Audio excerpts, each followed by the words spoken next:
Dear students, in the last video lecture I discussed the calculation of inductance of three-phase transmission lines. In this video lecture I am going to discuss the calculation of inductance of bundled conductors. Then we'll discuss concept of GMR. Then we'll discuss some numerical questions on calculation of GMR and the calculation of inductance of three-phase transmission lines. So let's start with first part, that is inductance of bundled conductors. So what do you mean by bundled conductors? I have already explained that the bundled conductors have m number of strands and these strands are not in contact with each other. यानी कि हम क्या करते हैं कि एक conductor लेने के बदले हम क्या करते हैं कि चार अलग अलग स्ट्रैंड लिए और चारों स्ट्रैंड को मिलाकर एक फेज बना और उस फेज से करंट फ्लो कराया जा रहा है। तो ये हुआ हमारा एक बंडल्ड कंडक्टर। देखिए अब यहां पर ये पॉजिटिव करंट कैरी करेगा और दूसरा ग्रुप निगेटिव करंट कैरी करेगा। तो जब ये पॉजिटिव करंट कैरी कर रहा है, मान लेते हैं in the group A there are m number of strands 1 to 3 up to m that are carrying current plus i। Group 2 current क्या होगा? Group 2 conductor negative path provide करेगा, यानी इसे हम मान लेते हैं 1 dash 2 dash 3 dash 4 dash up to n dash. There are n number of conductors. तो अब हम अगर देखें कि total m number of strands है और ये total current plus i carry कर रहा है, तो सिंगल पर स्ट्रैंड देखें तो क्या करंट कैरी करेगा? In group A current per strand, तो करंट पर स्ट्रैंड अगर देखें तो ये हो जाएगा plus I divided by M. Clearly similarly in group B, तो ग्रुप बी में हो जाएगा current per strand will be equal to minus I divided by N. Clear? अब हमें इंडक्टेंस को कैलकुलेट करना है। हम इंडक्टेंस को कैसे कैलकुलेट करेंगे? हम स्टार्ट करेंगे एक कंडक्टर से। इस कंडक्टर का फ्लक्स लिंकेज हम पता करेंगे। इस कंडक्टर के फ्लक्स लिंकेज का एक्सप्रेशन हम लोग लिखेंगे। इसके खुद के करंट के कारण क्या फ्लक्स लिंकेज है, साथ साथ बाकी सारे कंडक्टर्स के कारण क्या फ्लक्स लिंकेज होगा, हम इसका एक्सप्रेशन लिखेंगे। तो यहां पर देखिए, लिखते हैं हम लोग पहले फ्लक्स लिंकेज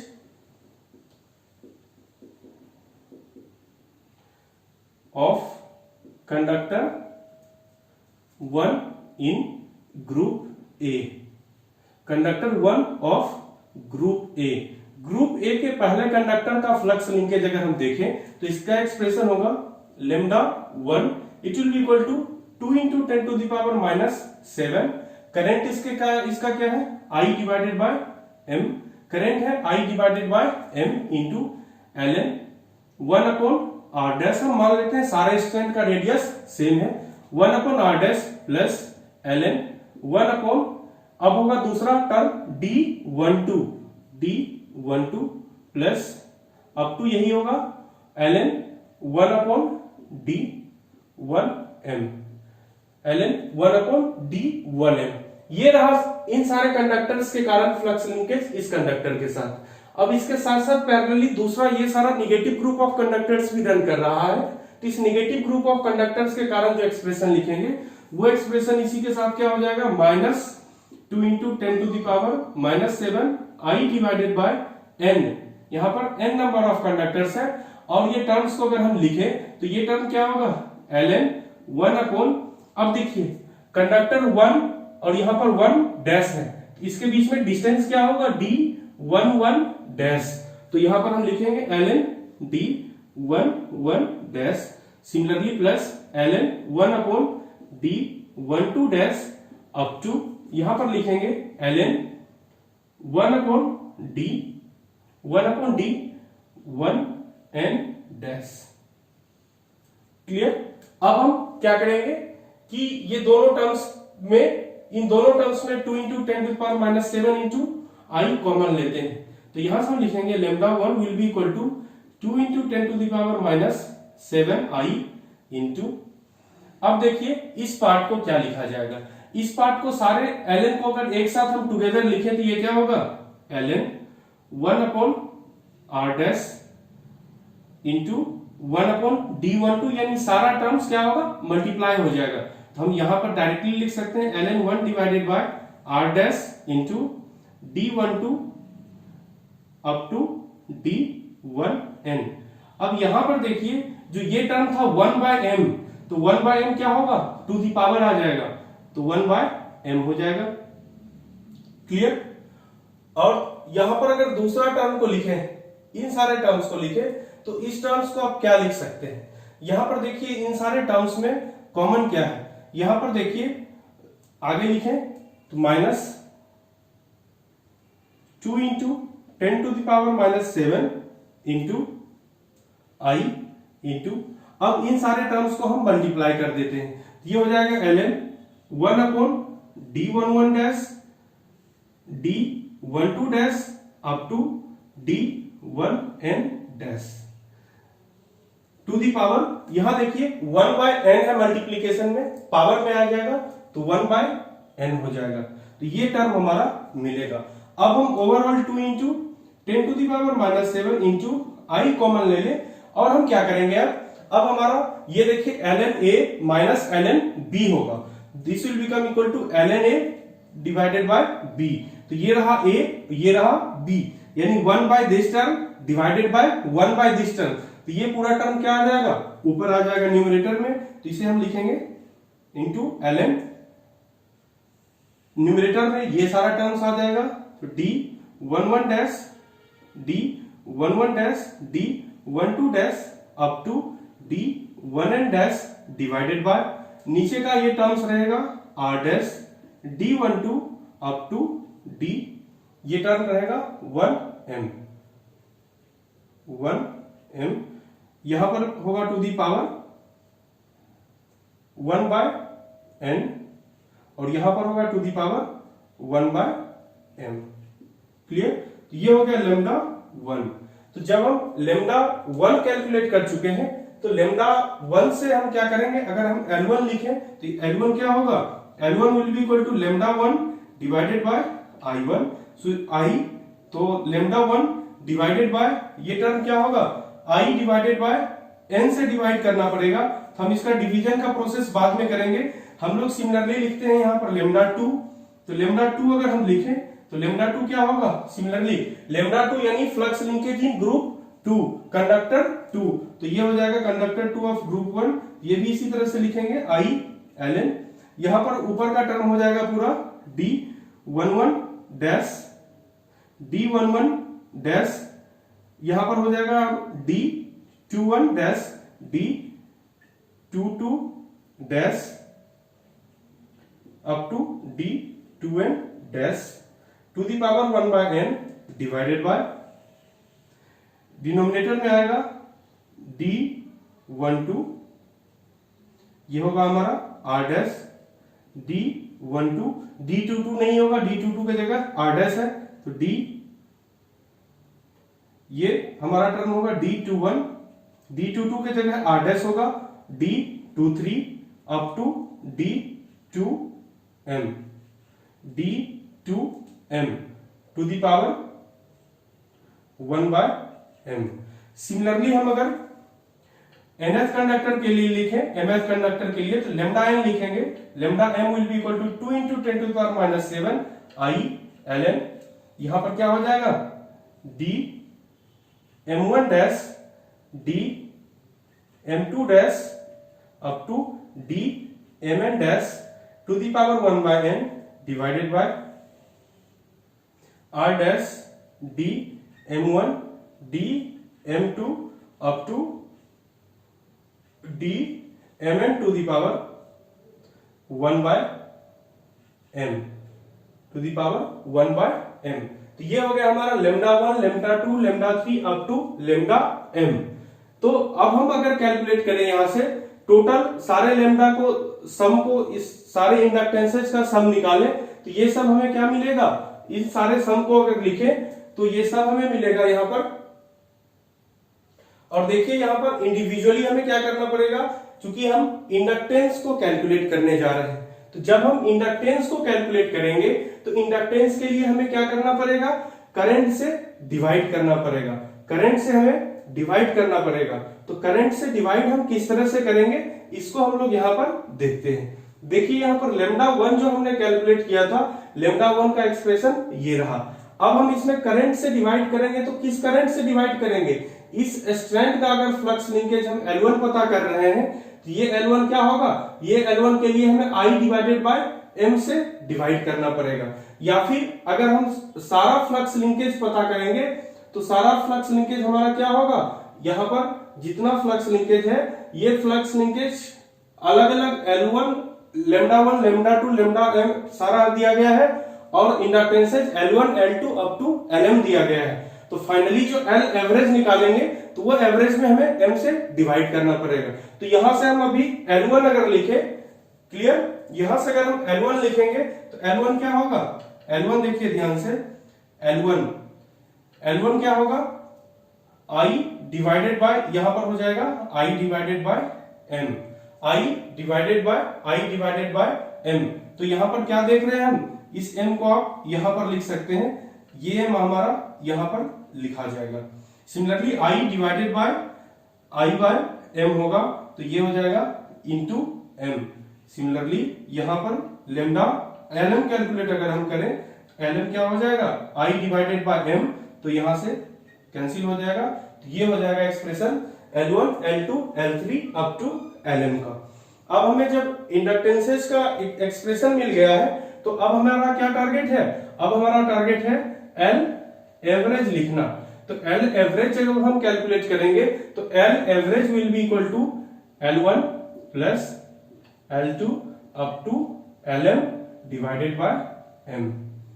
L एवरेज अगर हम कैलकुलेट करें L1 plus L2 up to Lm divided by m, ये रहेगा हमारा L एवरेज। तो L एवरेज जब यहां से हम देखेंगे तो L एवरेज क्या मिलेगा, ये सारे टर्म्स को ऐड कर दीजिए, डिवाइड बाय m करेंगे, डिवाइड बाय m करेंगे। तो यहां से जब सारे टर्म्स को हम ऐड करेंगे तो यहां पर हमें क्या मिलेगा, L average will be equal to, m से हम डिवाइड कर दे रहे हैं सारे टर्म्स को, तो 2 इंटू 10 टू पावर 7 m है, तो m से डिवाइड करेंगे, ये m कैंसिल आउट हो गया, तो हमें बच रहा है 2 into 10 to the power minus 7, 2 into 10 to the power minus 7, तो 2 into 10 to the power minus 7 ln। अब देखिए ऊपर जितना न्यूमरेटर्स का टर्म है सब मल्टीप्लाई हो जाएगा सारा, और डिनोमिनेटर का टर्म भी मल्टीप्लाई हो जाएगा। तो न्यूमरेटर का टर्म क्या क्या है, न्यूमरेटर का टर्म हमारा पहला है d11 dash, d12 dash up to d1m dash, similarly d21 dash up to d2m dash, यहीं से हो जाएगा d, लास्ट हमारा है जो m1 डैश अप टू ये है n डैश, ये है n डैश, और लास्ट का टर्म है हमारा d m1 dash up to d mn dash divided by, और इसका टोटल का टू दी पावर क्या है, टोटल का टू दी पावर है 1 बाय m पावर है, ऊपर का पावर है 1 बाय n, तो ये रहा 1 बाय n। और डिनोमिनेटर का पार्ट अगर हम लिखें तो डिनोमिनेटर का पार्ट में ये सारा टर्म्स फिर क्या होगा, मल्टीप्लाई होगा। तो डिनोमिनेटर का पार्ट हमें मिल रहा है r dash d12 up to d1m, clear. Similarly दूसरा टर्म मिलेगा हमें r dash d21 up to d2m, इसी तरह से हमें मिलेगा, इसी तरह से हमें जो नेक्स्ट टर्म मिलेगा, ये नेक्स्ट टर्म होगा हमारा इस तरह से,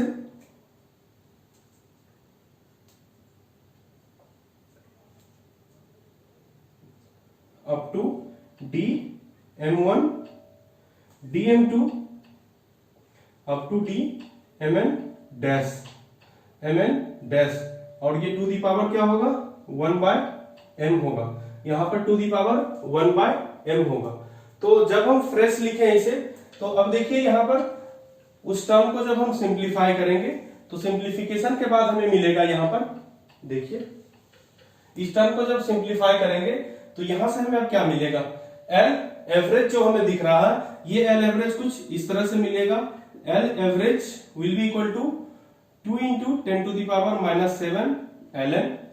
ऊपर का जो टर्म है, ये सारे टर्म्स को मल्टीप्लीकेशन में मैं लिख रहा हूं, और साथ साथ जो 1/m टू दी पावर करते हैं उसको अंडर रूट के फॉर्म में इस तरह से n लिख दिए, इसका मतलब टू दी पावर 1/m हो गया। तो यहां पर क्या क्या टर्म आ रहा है, यहां पर टर्म देखिए आ रहा है d11 dash, d12 dash up to d1n dash. Similarly दूसरा टर्म मिले d21 dash up to d2n dash. Similarly last term हमें मिला है यहां पर dm1 डैश dmn डैश। ये हमारा पूरा का पूरा न्यूमरेटर का टर्म मिला है, और जो डिनोमिनेटर में हमें मिला है, डिनोमिनेटर में हमें मिला है टू दी पावर 1/m मिला है, तो यहां पर m लिख दिए।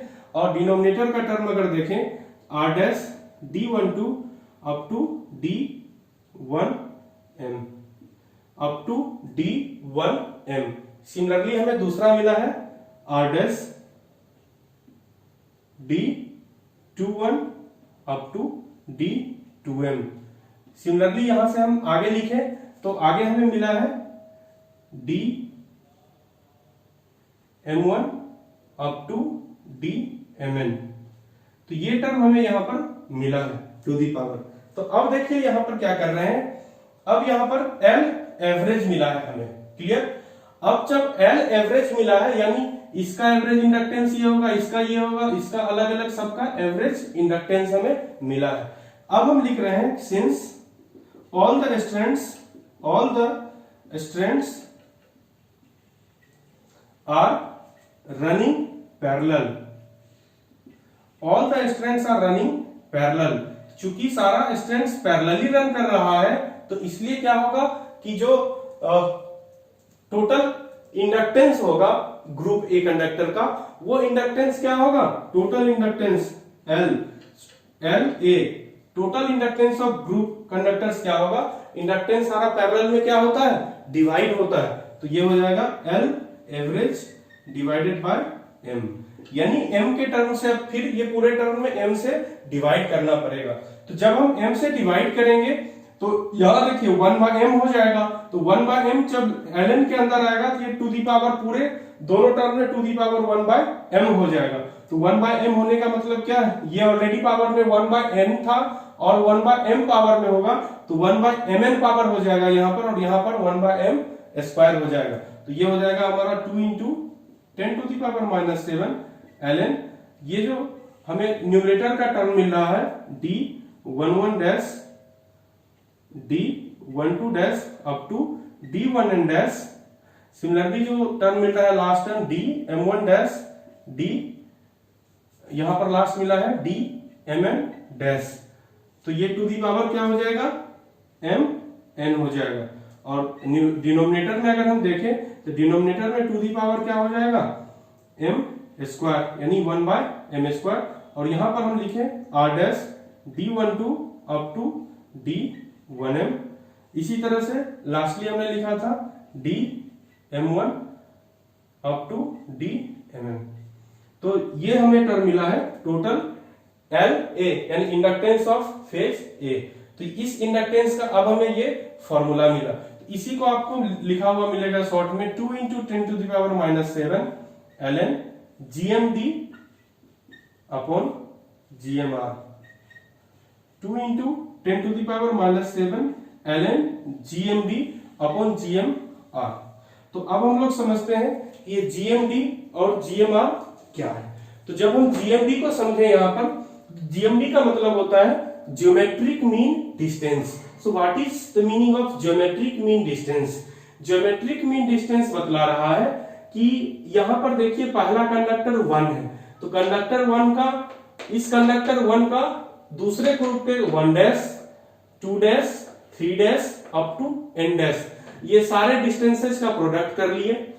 सिमिलरली फिर हमारा दूसरा कंडक्टर ये है हमारा, इस कंडक्टर का भी हम क्या करेंगे, 2 1 dash 2 2 dash 2 n dash up to 2 n dash तक का प्रोडक्ट कर लिए। इसी तरह से सारे कंडक्टर्स का प्रोडक्ट करके उसका मीन निकाले हैं, ज्योमेट्रिक मीन। तो ज्योमेट्रिक मीन का मतलब ही होता है 1/m पावर में आता है, तो इसीलिए यहाँ ये ज्योमेट्रिक मीन कहा जाता है, ज्योमेट्रिक मीन डिस्टेंस। अब दूसरा है ज्योमेट्रिक मीन रेडियस, या इसे कहा जाता है self GMD, self geometric mean distance. तो सेल्फ ज्योमेट्रिक मीन डिस्टेंस देखिए क्या है। सेल्फ का मतलब यहाँ अगर वन कंडक्टर का देखें तो ये 1 का 2 के साथ, 3 के साथ, 4 के साथ अप टू m के साथ। क्लियर? तो 1 का खुद के साथ क्या होता है, खुद के साथ r डैश होता है, जो r डैश यानी 0.7788 इंटू r। सिमिलरली कंडक्टर 2 का अगर देखें तो कंडक्टर 2 का हम यहां से निकालेंगे D21, D22, D23 up to D2m। तो ये इस तरह से हम GMR कैलकुलेट करते हैं। क्लियर? इस तरह से हम GMR कैलकुलेट करते हैं। तो अब हम लोग कंसेप्ट ऑफ GMR को समझ चुके हैं। अब हम लोग यहां पर कुछ क्वेश्चंस लेते हैं, यानी कि कंडक्टर्स का ओरिएंटेशन दिया हुआ है और हमें वहां से GMR फाइंड करना है। We have to find GMR for given orientation of conductor. तो let us see how to find GMR। तो GMR को फाइंड करने के लिए देखते हैं, पहला क्वेश्चन ले रहे हैं। I am taking the first question. First question दिया गया है कि दो कंडक्टर्स हैं, ये दोनों का रेडियस r है, ये at a distance d separate है आपस में। पूछा जा रहा है GMR कैलकुलेट करिए, you have to calculate GMR। तो GMR कैलकुलेट करने के लिए क्या करना पड़ेगा, GMR कैलकुलेट करने के लिए देखिए फॉर्मूला क्या होता है। GMR का फॉर्मूला अगर हम देखें तो GMR के लिए आपको क्या करना पड़ेगा, इस कंडक्टर का D11 यानी जिसे हम R लिखेंगे, तो ये कंडक्टर 1 है, कंडक्टर 2 है, हम लिखेंगे D11 D12। ये हो गया पहले कंडक्टर के कारण। सिमिलरली दूसरे कंडक्टर के कारण D21 D22 D21 D22 to the power, ये पावर हो जाएगा हमारा 1/mn यानी 2 into 2 4, 1/mn यानी 2 into 2 4, यानी दो कंडक्टर रहेगा तो 2 स्क्वायर पावर हो जाएगा, 3 कंडक्टर रहेगा तो 3 स्क्वायर पावर हो जाएगा यानी 1/9। तो यहां पर 1/4 पावर है। अगर हम D11 को देखें तो D11 को क्या लिखते हैं, r dash, D12 is equal to D into D21 D, D22 is equal to r dash to the power 1/4। तो आप यहां से लिख सकते हैं r dash into D to the power 1/2, r dash into D to the power 1/2। ये रहा हमारा GMR, ज्योमेट्रिक मीन रेडियस, या इसे कहा जाता है self GMD। This is also called self GMD। तो ये हमें क्लियर हो गया। अब इसका शॉर्टकट देखते हैं, शॉर्टकट किस तरह से कैलकुलेट किया जाता है। शॉर्टकट देखिए, दोनों कंडक्टर का रेडियस सेम है। अगर दोनों कंडक्टर का रेडियस सेम दिया गया है, डिस्टेंस है, तो शॉर्टकट GMR का ये कहता है कि आप सिर्फ एक का लिख दीजिए, यानी कि D11 D12 to the power 1/2 कर दीजिए, आपका सेम आंसर आएगा। क्योंकि रेडियस दोनों का सेम है, तो ये टर्म और ये टर्म दोनों बराबर हो जाते हैं, तो 2 into 1/4 यानी 1/2 टर्म हो जाता है। तो यहां से चेक करते हैं आंसर, ये हो जाएगा r dash into D to the power 1/2। So this is the GMR of two conductors separated at a distance D. Clear? अब दूसरा हम लोग कैलकुलेट करते हैं GMR of the three conductors located at the corners of equilateral triangle। यानी एक equilateral triangle है, this is the equilateral triangle. इस इक्विलेटरल ट्रायंगल के बीच का डिस्टेंस क्या, ये क्या है, तीनों D है। यहां पर तीनों कंडक्टर्स लोकेट किया गया है, R R R, ये है 1 2 3। हमें पता करना है GMR। GMR ये क्या है, equilateral triangle.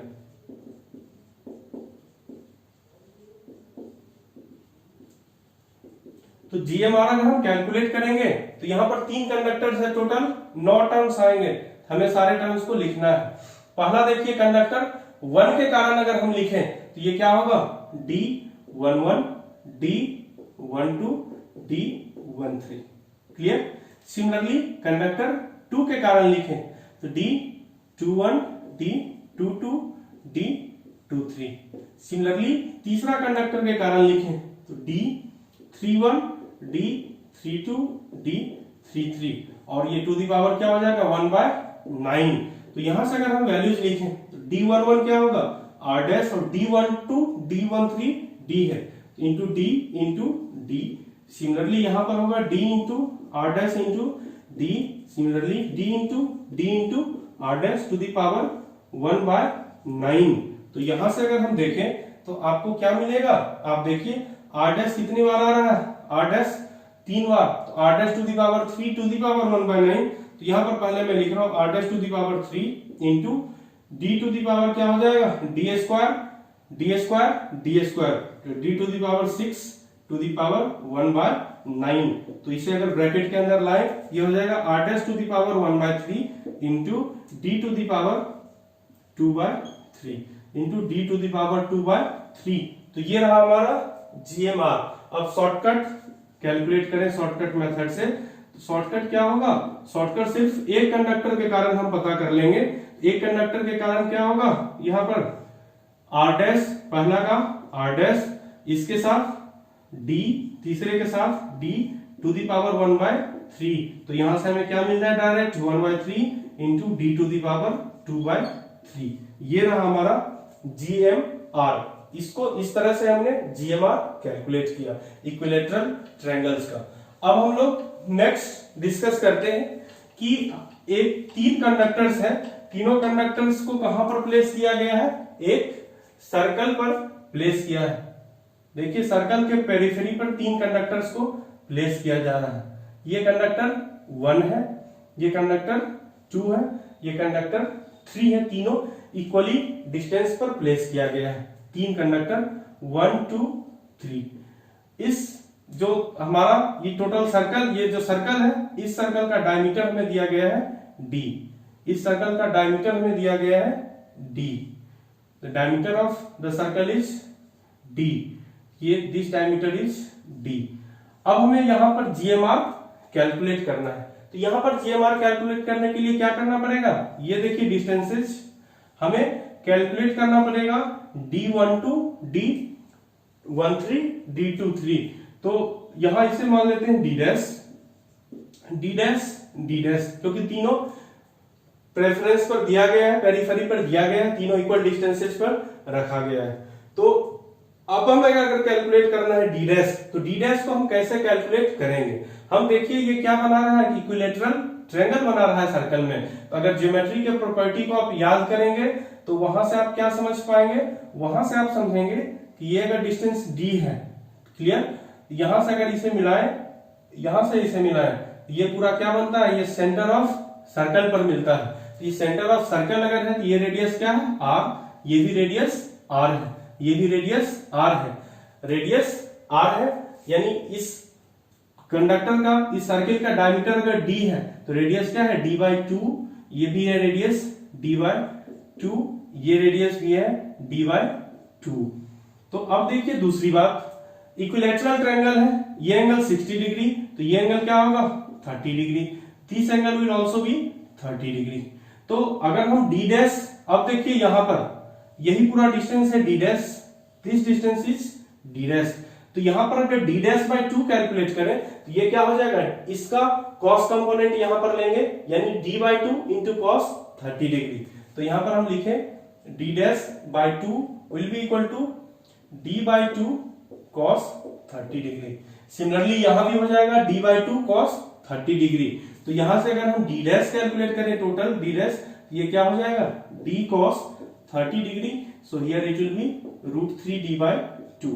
So we got D dash is equal to √3 into D/2। तो अब अगर हम GMR लिखें, GMR शॉर्टकट से ही मैं डायरेक्ट लिख रहा हूं, तो ये क्या होगा, पहला D11, D12, D13 to the power 1/3। Shortcut से मैं लिख रहा हूं, D11 क्या होगा R डैश, D12 के जगह D डैश, D13 के जगह D dash to the power 1/3। तो अगर हम यहां पर लिखें it will be equal to D dash, that means √3D/2 into √3D/2 to the power 1/3।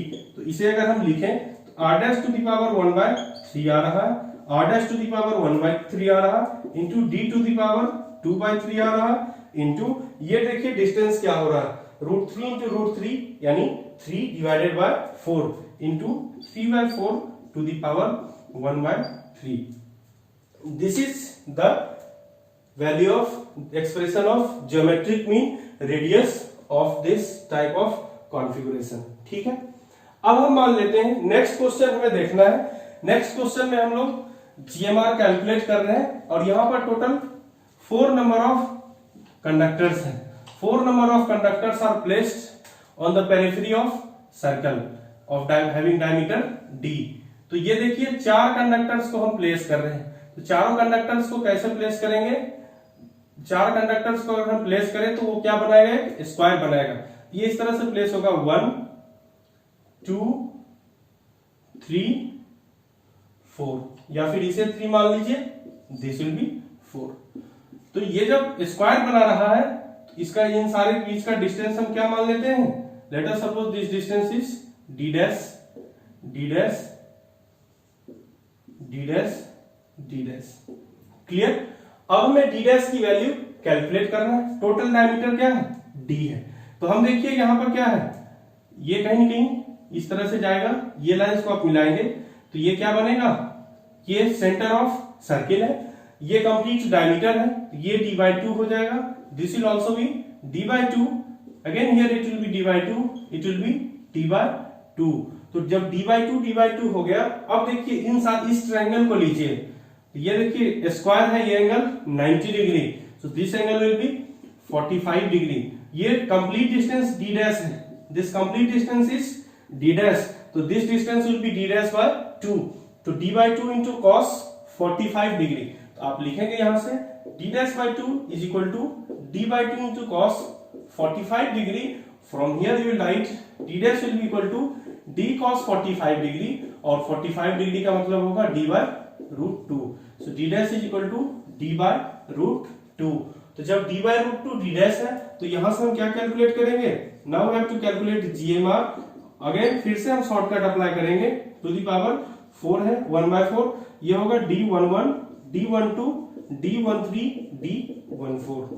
तो D11 के जगह क्या लिखेंगे, D11 के जगह R डैश, D12 तो D12 अगर आप लिखें तो D12 क्या होगा D डैश इंटू D13, ये D13 क्या हो जाएगा, direct diameter of the circle यानी D, और D14 हो जाएगा D dash to the power 1/4। तो यहां से अगर आप कैलकुलेट करें तो R डैश D डैश की जगह लिखिए D/√2 into D into D/√2 to the power 1/4। तो from here it will be R dash into D to the power 3/4 into 1/2 to the power 1/2 to the power 3/4, 1/2 to the power 3/4. So by this way you can find the GMR of the group of conductors, that means for a given orientation of conductors. तो इस तरह से हम GMR को calculate कर सकते हैं।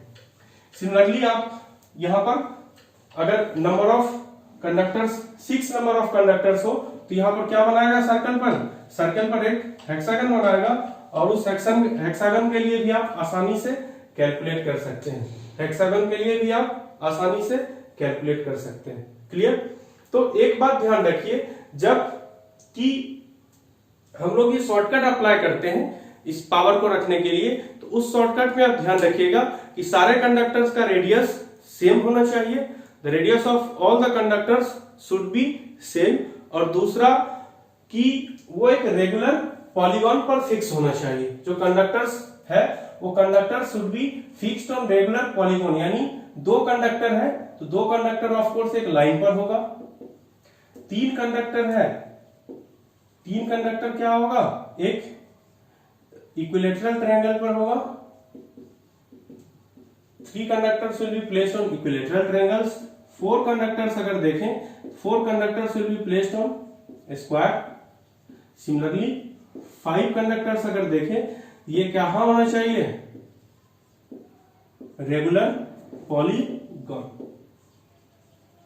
यानी कि जब आप शॉर्टकट अप्लाई कर रहे हैं तो शॉर्टकट के लिए क्या होना चाहिए, शॉर्टकट के लिए आप चेक कर लीजिएगा कि कंडक्टर जो प्लेस होना चाहिए वो रेगुलर पॉलीगन पे होने चाहिए। Conductor should be placed on a regular polygon. और दूसरा radius should be same, radius of all the conductors should be same, radius should be same, radius should be same. Clear? तो ये रहा हमारा, this is all about calculation of GMR। हम next एक question देखते हैं। हमें कैलकुलेट करना है कि inductance of 3 phase transmission line.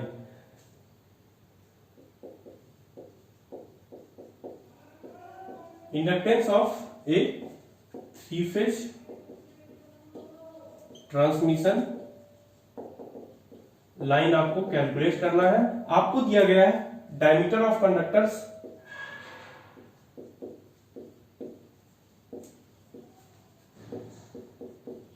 Diameter of conductors आपको 0.8 सेंटीमीटर दिया गया है, डायमीटर ऑफ कंडक्टर।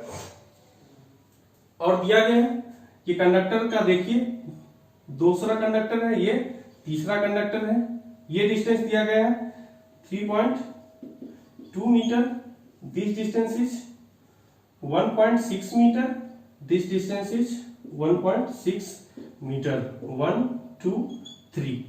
ये 3 इस तरह से कंडक्टर्स प्लेस किए गए। हमें कैलकुलेट करना है इंडक्टेंस।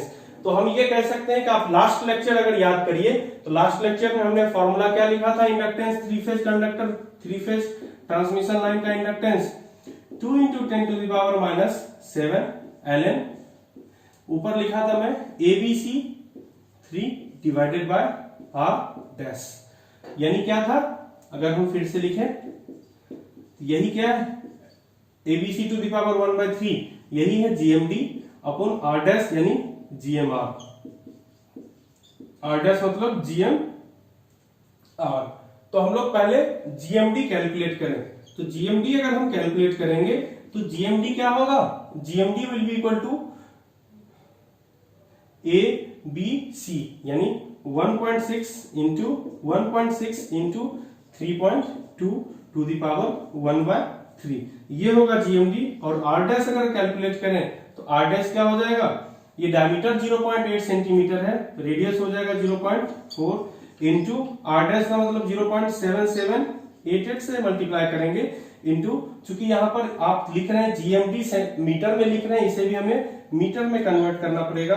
तो यहां से इसकी R डैश की वैल्यू लिखेंगे। From here the value of R dash is equal to 0.00311 metre. और GMD अगर देखें तो GMD is equal to 2.015 metre. तो यहां से अगर हम L लिखेंगे, L is equal to 2 × 10⁻⁷ ln 2.015 divided by 0.00311 this is expression for L.